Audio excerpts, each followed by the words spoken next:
GM news Marathi. Agrandhulgaon taluka Kavathemahankal येथील प्रगतशील शेतकरी रमेश संभाजी खंडागळे यांनी महाराष्ट्र राज्यातील मका पीक स्पर्धेत प्रथम क्रमांक मिळवून गावचे व जिल्ह्याचे नाव उज्ज्वल केले आहे। राज्यस्तरीय खरीप पीक स्पर्धेत त्यांनी कृषी क्षेत्रात अभूतपूर्व यश संपादन केले असून त्यांचे सर्व स्तरावरून कौतुक होत आहे। सन 2022 आणि 23 मध्ये महाराष्ट्र कृषी विभागातर्फे खरीप हंगामात पीक स्पर्धा राबवण्यात आली होती। यात राज्यभरातील अनेक शेतकऱ्यांनी सहभाग घेतला होता।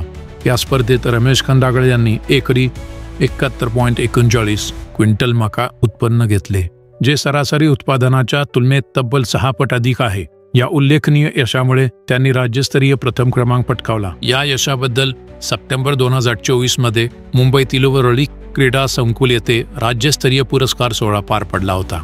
या सोहळ्यात महाराष्ट्र राज्याचे तत्कालीन राज्यपाल CP राधाकृष्णन, उपमुख्यमंत्री अजित पवार, कृषी मंत्री धनंजय मुंडे यांच्या हस्ते त्यांना सपत्नीक सन्मानित करण्यात आले। यावेळी रमेश खंडागळे यांच्यासोबत त्यांच्या पत्नी सौ रुपाली खंडागळे, बंधू गणेश खंडागळे, अग्रंदुळगावचे सरपंच शिवदास भोसले, कृषी सहाय्यक गजानन अजटराव, बाळासाहेब शिंदे आदी मान्यवर उपस्थित होते। राज्यातील एकूण उत्पादनात वाढ होण्यासाठी कृषी विभागाने मका, बाजरी, नाचणे, तूर, मूग, उडीद, सोयाबीन, भुईमूग, सूर्यफूल अशा 11 पिकांसाठी ही स्पर्धा आयोजित केली होती। यावेळी रमेश खंडागळे यांनी बोलताना सांगितले, वातावरणातील बदल, बाजारातील चढउतार यामुळे द्राक्ष, डाळिंब, केळी शेतीपेक्षा कमी खर्चात जास्त उत्पन्न देणारा मका हे पीक शेतकऱ्यांसाठी फायदेशीर आहे। तसेच त्यांनी इतर शेतकऱ्यांना मका शेतीचा अवलंब करण्याचे आवाहन केले।